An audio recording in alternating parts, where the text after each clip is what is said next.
Hey everyone, welcome back again. How we'll solve this problem quickly. Now if you look at, we have square roots and again it's over a square root. So for removing these two square roots, we'll have to make in the form of square form. Now it is in the form of minus here, so it will be something a minus b and its whole square. We'll have to convert this expression in the form of a minus b whole square. It is square root, square root 9 we can write. This square root 9 we can write 3 and minus, and here 8 we can split in 2 multiplied by 2 and multiplied by 2. So we can write, if it is in square root, then we can write this formatted 2 square root 2. Now here the square root 8 we can write 2 square root 2. Now it is a minus b whole square, means we can write it as a square plus b square minus 2 times ab, right? So a square plus b square will be this value. We'll split 3 in a square plus b square. Now it is in the form of 2 multiplication of a and b.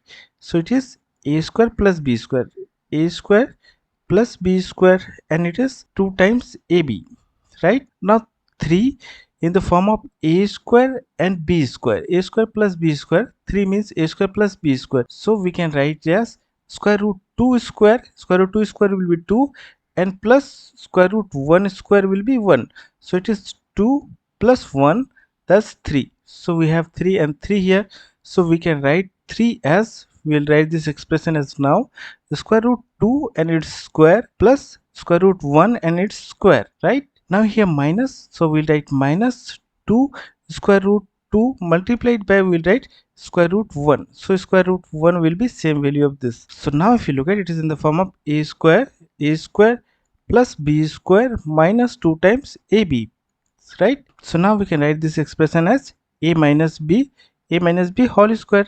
Similarly this expression we can write, it is under square root, and we'll write square root 2 minus square root 1. Square root 1 will be 1 and its whole square. Now we'll simplify it. So square root value and square value will be cancelled.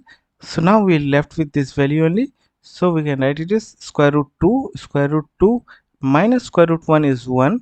So the value of the term remained here with square root 2 minus 1. So finally we can write the expression value as square root 2 minus 1, and this is our answer of this problem.